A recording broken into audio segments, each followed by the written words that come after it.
How about it for Michael Snyder, the Culture Blaster? Hello, sir. Hi, and greetings, Kim, Albert, Tony in absentia, and obviously our wonderful, wonderful audience here at the MTS. Amid all the brouhaha and Yes, sir. kerfuffle about Judge Alito having an upside-down flag on his lawn in solidarity with the January 6 rioters, Marjorie Taylor Greene has announced that she's going to be hanging herself upside down in support of Donald Trump. Like, how dumb is Marjorie Taylor Greene? How dumb is she, Michael? Oh, when the committee chairman called for order in the House, she shouted out, "I'll have a ham sandwich." All right, I get it. Michael with the topical stuff. You do what you Very, can. very good, sir. I'm kind of excited to have John Bon Jovi join American Idol, but aren't they afraid he'll give the show a bad name? Oh, I'll give Idol a bad name. Thank you. Yeah. I knew I was going to inspire a performance by the great Mark Thompson. Oh, Lordy.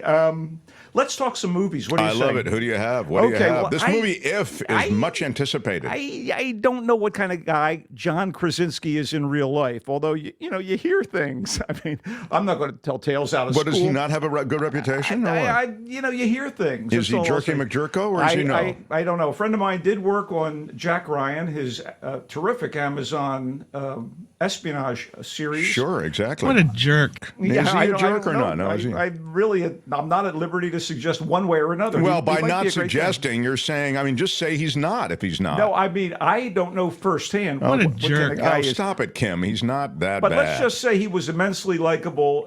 I as liked him in The Jim. Office. I Jim, loved him in The Office. The What a American jerk. version All of The right, Office. just let Michael talk, He please. makes a pretty good Jack Ryan on the TV show. Okay.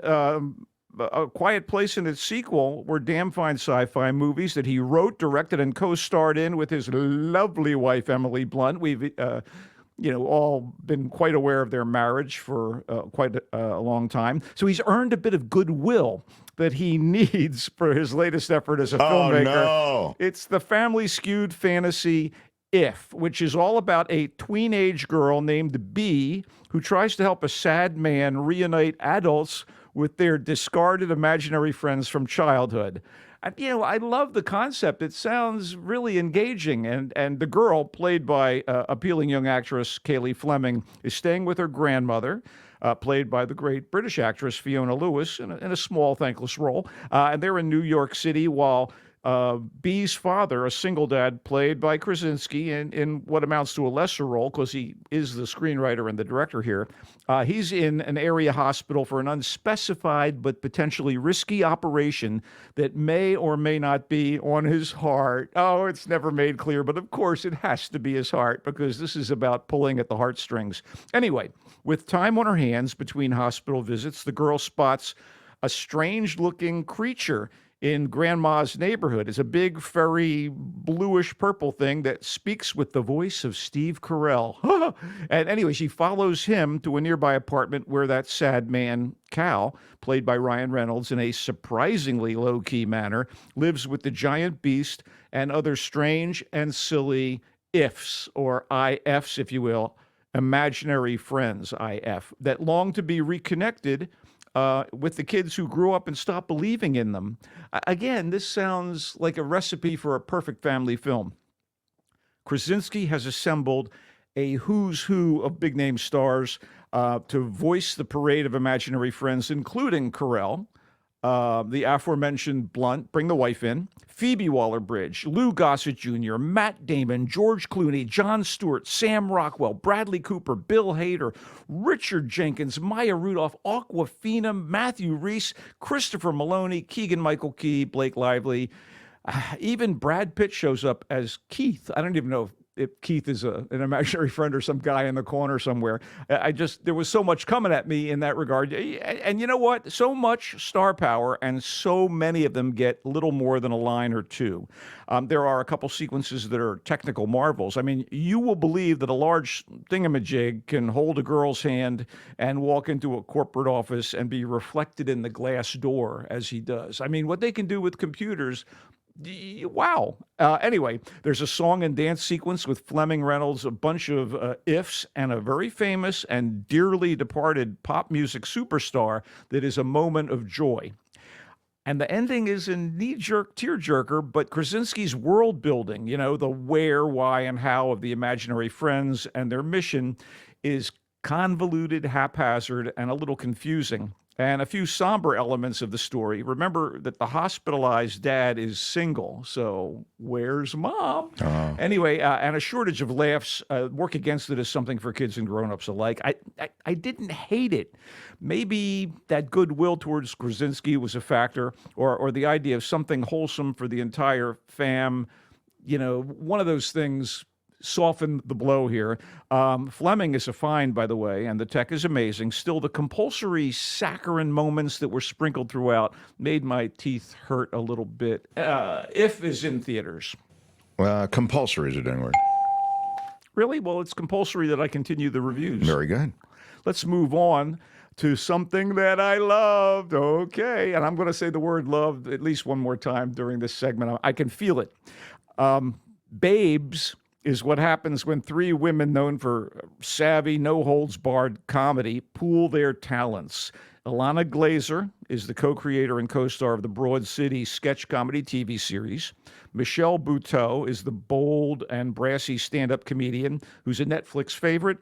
Pamela Adlon is the actress, writer, and director of the sitcom Better Things, as well as a mainstay of the once lionized and now kind of discarded Louis C.K. sitcom Louis.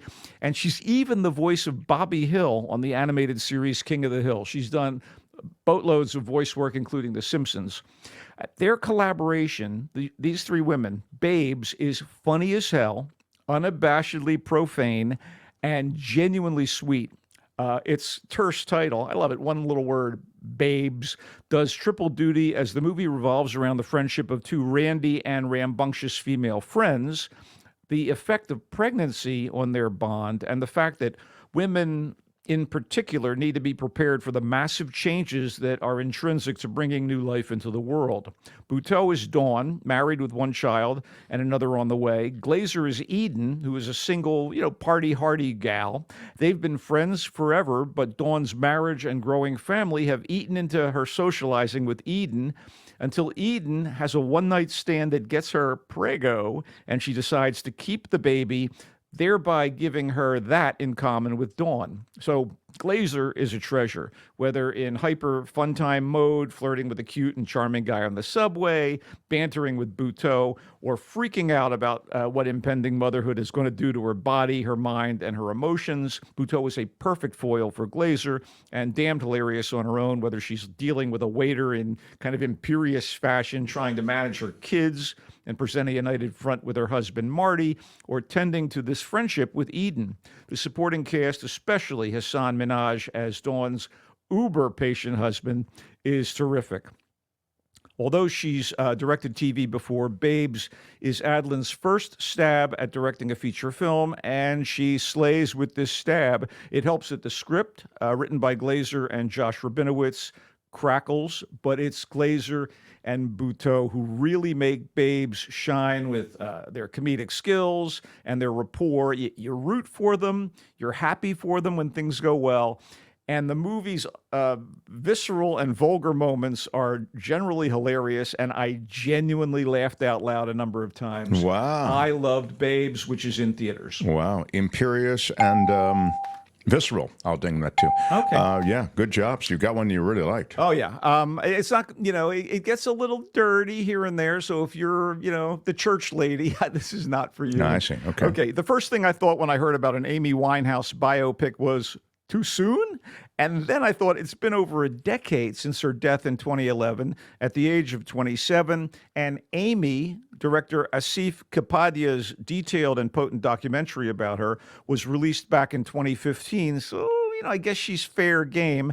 And that means we now have Back to Black, directed by Sam Taylor Johnson, and bearing the title of Winehouse's most significant album. To be honest, the documentary is a more detailed and unflinching look at her.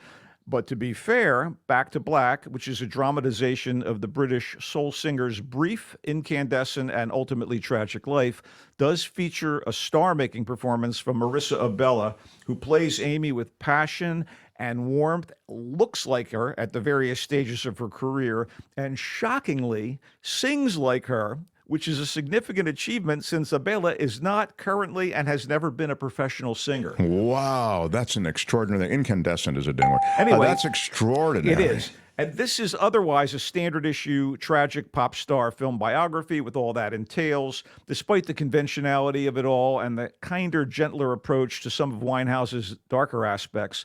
Remember, she had a substance abuse problem, and as we all know, they tried to make her go to rehab, and she said, no, no, no. I recollect that. I heard that too. Anyway, Abela is so good, as are Jack O'Connell playing a rather cliched cad version of the no good but can't quit him bad boy Blake, who clearly contributed to her ruination. The awards magnate Leslie Manville as Amy's cool and doting aunt. And the protean Eddie Marsan, you loved him in Ray Donovan and a zillion British things. Here he plays Amy's devoted dad. Winehouse was so hounded by the press, Mark, and in general beaten down by fame and what was expected of her, that it's nice that she's being somewhat canonized by Back to Black. But if you haven't seen the documentary, it's a more honest depiction. Yeah, the documentary is really good. Canonized, by the way. Yeah. Gifted troubled singer. Back to Black is in theaters. You think that she was, because you are, you write about music and you write about, so she's a cultural, I would say, phenomenon, and also this immense talent. Do you feel she was like hounded into and pressured into sort of a what was likely an immutable fate for her anyway? I think that so much was expected of her, and the spotlight glare kind of sometimes makes people kind of shrink or shrivel or get bigger and crazier. And in this case, I think she drank a lot. It hastened her demise, you feel? I think it did. By the way, they do reference the fact of her Jewish background, and family members going, "Find a nice Jewish boy." Oh, I didn't know that. Is that right? It doesn't happen. She does not find a nice Jewish boy. I promise you that. Okay, let's wrap up the movie segment with just a little short about something that my good friend and colleague Tim Sika, who does film reviews, he's terrific. He did them on Nikki's show, and he now has moved to the After Party Live. Very smart and eloquent reviewer, and wry, which I appreciate. He mentioned the fact that he was going to cover this movie called The Last Stop in Yuma County. And I went, I have to seek this thing out. And apparently it did brief theatrical in the select theaters last week and is now available for streaming on demand. And I watched it, and as a fan of film noir and loving the idea that up-and-coming directors can knock it out of the park on a small budget, I was absolutely thrilled with it. And that's terrific. I was hoping you'd like it. It's really very, very clever, beautifully put together. It has a first-rate cast of people that a couple you might recognize as character actors and second leads and whatever, but they're not well known. None of them are names.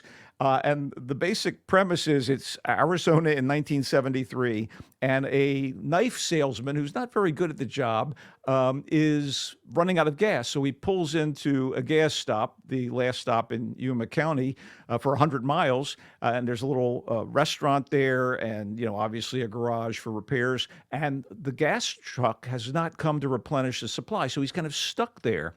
And while he's there, two bank robbers who have just gotten away with a bundle from a nearby county also pull in out of gas. And this is sort of, trouble afoot. And there's a waitress whose husband is the local sheriff. All of these strands start coming together, and a few more people show up to get gasoline and don't have the opportunity, so they come to the little restaurant. And it's like a tinderbox. You just know things are going to explode. Oh, this sounds terrific. And I just thought it was first rate. Francis Galuppi is the director and screenwriter. And Galuppi is the guy's name. And I'd not heard of them. Heard of this director, guy or a gal? I guess it's a guy, Francis CIS. And man, everything works. And it is in the film noir tradition. So, there may not be a happy ending, but even so, you're there for the entire trip. And it's also lean and mean, 90 minutes, bang, bang. And I just loved it. And I'm excited. Where is it to be seen? Where is it? You can see it on demand. Oh, at that's home. great. And I just thought it I was think I might demand it. and you should. It's really a lot of fun. And also, again, I just love this sort of movie. This kind of movie is my meat and potatoes.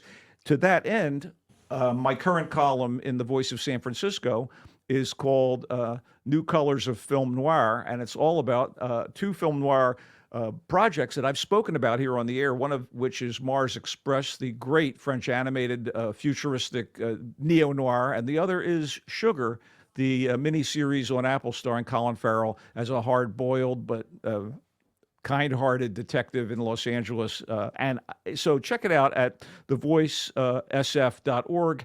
It's all about film noir. And Thank you for reminding me. I've got to see that Sugar. You recommended it a couple of weeks ago, and I still got to jump on and it. I do have to point out that this Yuma County film was right in my wheelhouse. Had I seen it before I wrote the column, I would have probably invoked it because it's this tradition of a hard-boiled, dark-hued crime and deception and betrayal. Man. It's great stuff. I mean, the mood is there. Ask Michael if it's like Baghdad Cafe. It's sort of, except it's much more. It's much darker, I think, in some ways than Baghdad Cafe.